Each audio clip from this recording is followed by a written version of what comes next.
ప్రభువైన యేసుక్రీస్తు నామమున మరలా ఈ నిన్నటి వరకు కార్యక్రమంలో మిమ్మల్ని కలుసుకోవడం ఎంతో సంతోషం. ఈరోజు కొన్ని ముఖ్యమైన విషయాలు అదిను ప్రపంచంలో సంచలనాత్మకంగా చెప్పుకునే 2-3 విషయాలు చూడబోతున్నాం. రండి మనం కార్యక్రమంలోనికి వెళ్దాం. మొదటిగా ఎంతో ప్రాముఖ్యమైన విషయం, మనం ముందుగానే దాని గురించి చెప్పుకున్నాం. ఏంటంటే సౌదీ అరేబియా కొంచెంగా తమ విధానాలను జారవిడుస్తూ లోక మర్యాదను అనుసరించే కార్యాలతో మమైక్యమవుతుందని, అది మంచి పరిణామం కాదని మనం చెప్పాం. ఎందుకంటే వాళ్ళు కొన్ని ముఖ్యమైన విధులను వారు పాటిస్తుండేవారు, అది వేదానుసారంగా ఉండింది. కాని వారు అది పాటిస్తుండేవారు, ఎంతో సంతోషంగా ఉండింది. కాని ఈరోజు సౌదీ అరేబియాలో బాహాటంగా లిక్కర్ షాప్ అంటే మద్య దుకాణాలు తెరవడానికి లైసెన్స్ ఇవ్వబడుతుంది. ఇదొచ్చి సాధారణ మార్పు కాదు, తలక్రిందుల మార్పు.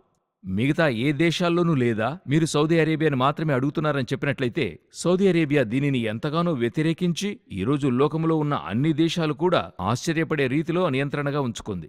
ఇప్పుడు క్రొత్తగా వచ్చిన రాజు తర్వాత కొంచెంగా మనం ఇంతకుముందే ఎన్నో మాట్లాడున్నాం. కానీ ఇందులో ముగింపుగా ఏం చూస్తున్నామంటే చివరి కింగ్డము నాశనం కాబోతుంది. అంటే ప్రజాస్వామ్యం అధికారం పెరిగే కొద్దీ ఇప్పుడు ఇంగ్లాండ్లో రాజ్యాధికారం ఉన్న హౌస్ ఆఫ్ లార్డ్స్ అంటే ప్రైమ్ మినిస్టర్కి అధికారం ఉంది.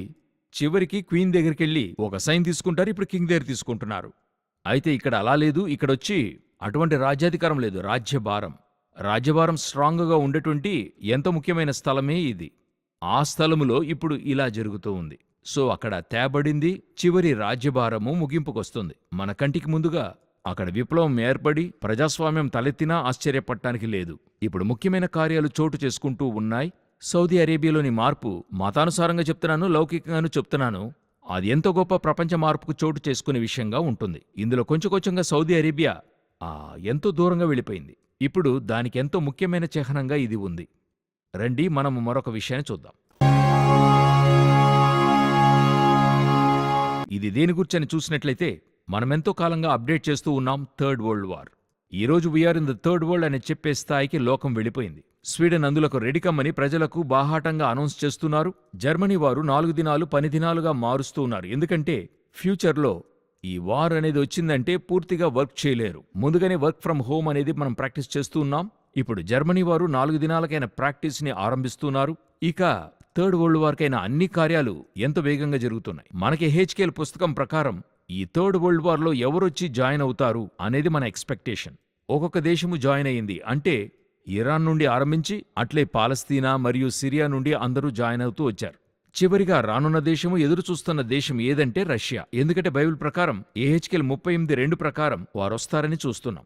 ఇప్పుడు రష్యా వారి బార్డర్స్ లోపల దాదాపుగా 1,00,000 మంది సైనికులు రష్యా బార్డర్స్ దగ్గర ఈ నాటో దేశాలు నిలిపి ఉన్నాయి.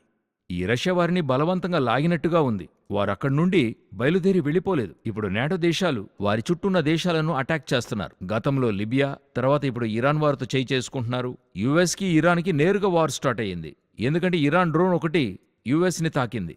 అయితే ఇరాన్ చెప్తుంది అది మేము దాడి చేయలేదు, దానికి మేము కారణం కాదు. అయితే యుఎస్ ఇరాన్ వారే దీనికి కారణమని వారిపైన నెపం వేస్తూ ఉంది. సో ఈ వార్ స్టార్ట్ అయితే ఇరాను రష్యా వారి ముద్దు బిడ్డ. ముందుగానే అనేక మెసేజెస్ దీని గురించి చూశాం.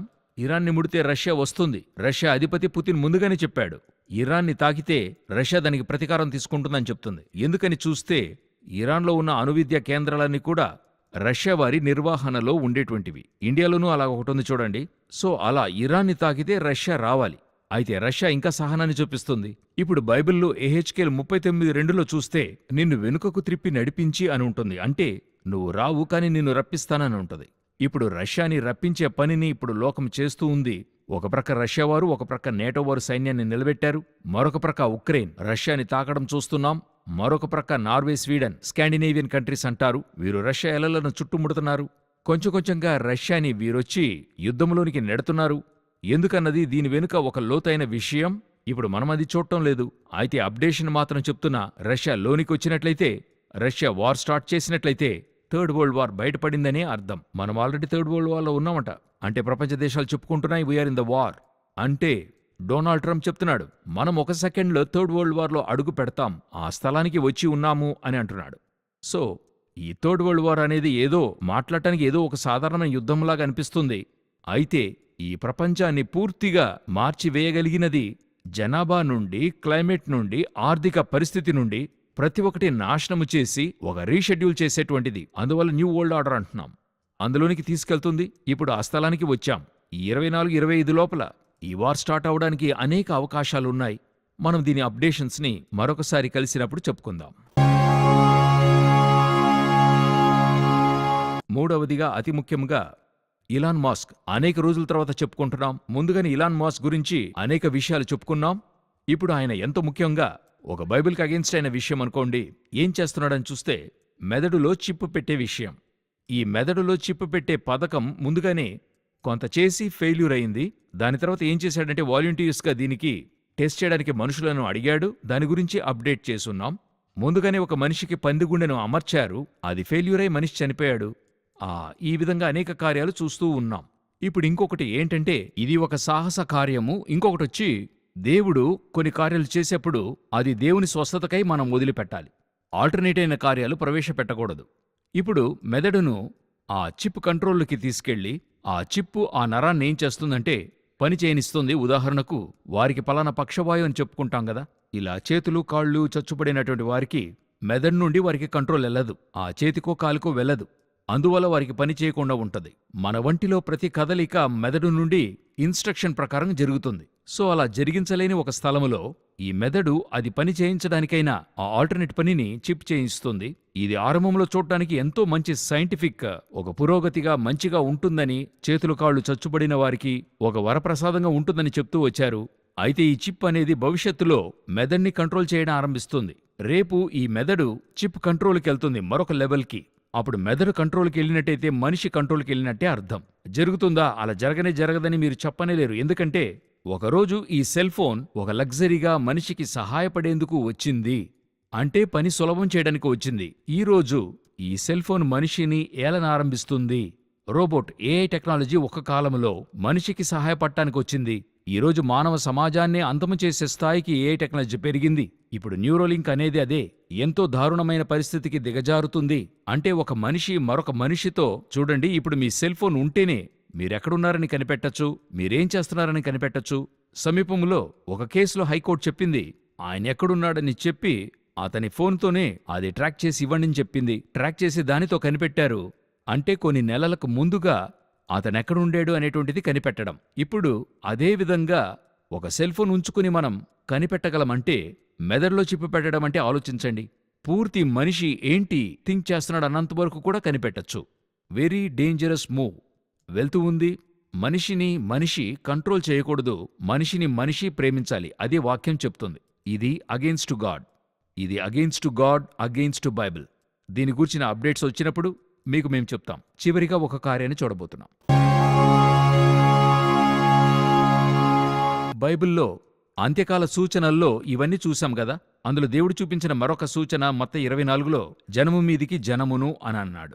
ఇప్పుడు మీరు చూసినట్లయితే లోకమంతటా జనము మీదికి జనము ఏదో ఒక కార్యం జరుగుతూ ఉంది. ప్రొటెస్ట్ అన్ని జరుగుతూ ఉన్నాయి. ఇప్పుడు ఐరోపా అంతటా కూడా ఒక గొప్ప ప్రొటెస్ట్ జరుగుతూ ఉంది. అదేంటని చూసినట్లయితే ఇటాలీలో ఉన్న ఫార్మర్స్ కానివ్వండి, అంటే వ్యవసాయకులు కానివ్వండి, ప్యారిస్ ఫ్రాన్స్లో ఉన్న వ్యవసాయకులు కానివ్వండి, వీరందరూ ఒక గొప్ప ప్రొటెస్ట్ చేయనారంభించారు. అదిను ఏ స్థాయికంటే తమ ఆహారాన్ని తీసుకెళ్లి రోడ్లో పడవేస్తున్నారు. పడవేసి చెప్తున్నారు మిగతా వారికి ఈ ఆహారం దొరకకూడదు, అంటే ధనవంతులకి ఇది దొరకకూడదని చెప్పి ఆహారాన్ని పడవేసి వారికి ఆహారం లేకుండా చేస్తున్నారు. ఇది ఒక రీతిలో కరువుకి లీడ్ చేయబోతుంది. సో ఇది జరుగుతూ ఉంది. ఐరోపా అంతటా కూడా ఇది వ్యాపిస్తూ ఉంది. అదే సమయంలో మరొక జనం మీదికి జనము. ఇది మనం ముందుగానే కొన్ని విషయాలను మనం షేర్ చేసి ఉన్నాం. దాని అప్డేషన్గా మీరు పెట్టుకోవచ్చు. అదేంటంటే అమెరికా యొక్క పతనం. ఎంతవరకు ఆ పతనం అని చూసినట్లయితే టెక్సాస్ పర్టికులర్గా ఆ రాష్ట్రము అంటే గవర్నమెంట్కి అగేన్స్ట్గా ఉంది. జో బైడెన్ గవర్నమెంట్కి అగేన్స్ట్గా ఉంది. దాని పరిణామంగా ఎక్కడ వారు తమ్మును చుట్టూ ముడతారేమోనని వైట్ హౌస్ చుట్టూతో బందోబస్తు చేయబడింది. అది మాత్రం కాకుండా టెక్సాస్ చుట్టూతో వారు బందోబస్తు చేసుకున్నారు. ఇది ఎక్కడికి దారితీస్తుందంటే సివిల్ వార్, అంటే అంతర్గత యుద్ధానికి ఇది దారితీస్తుంది. అమెరికాలో జరుగుతుంది. ఇటువంటి సివిల్ వార్ అనేక సంవత్సరాల తర్వాత జరుగుతుంది. ఇది అమెరికాని వీక్ చేస్తుంది. అదే సమయంలో అమెరికా ఆర్థిక పరిస్థితి 10వ ర్యాంక్ క్రిందకి పడిపోయింది. అమెరికన్ మనీ ఈ రోజు వరల్డ్ లో 10th ప్లేస్ లో ఉంది. ఒక కాలంలో ఫస్ట్ ప్లేస్ లో ఉండింది. అప్పుడే మనం చెప్పాం అమెరికా ఆర్థికంగా పడిపోతుంది. ఎందుకంటే మార్పు కార్యాలు జరగాలి. దీన్ని మీరు గమనించినట్లయితే సమీపంలో ఈ సివిల్ వార్ వస్తుందని పలు విధాలుగా మీడియా ద్వారా తెలియజేయబడింది. ఈరోజు ఆ సివిల్ వార్ స్టార్ట్ అయ్యే స్థలంలో ఉంది. అన్ని రాజ్యభారాలు ఒకరోజు తలెత్తుతాయి, అన్ని రాజ్యభారాలు ఒకరోజు పడిపోతాయి. ఇదే చరిత్ర నీతి. ఎటువంటి రాజ్యభారమును ఏ రాజును నిన్ను నిరంతరమైన వాడనని చెప్పనేలేడు. ఉన్నప్పుడు ఆ రాజు ఎంత వినయముగా, శాంతముగా ప్రజలకి మంచి చేసేవాడిగా ఉంటాడో అతని పేరు ప్రఖ్యాతి అతని తర్వాత కూడా చెప్పేదిగా ఉంటుంది. ఉన్నప్పుడు ఒక తెగవారిని హింసించి, ఒక తెగవారిని వేధించి, వారిని అలా పీడించినట్లయితే అతని రాజ్యభారం భూమిలో మాత్రం కాదు, అతని పేరే లేకుండా పోతుంది. దానికి హిట్లర్ ఎంతో గొప్ప ఉదాహరణ. అన్ని రాజ్యభారాలు అలాగే. ఇప్పుడు అమెరికా రాజ్యభారం పడుతుంది, మరొక సామ్రాజ్యం లేనున్నది. ఇది మనం ఎంతో కాలంగా చెప్తూ ఉన్నాం. ఇప్పుడు మన కంటికి ముందుగా అది జరుగుతూ ఉంది.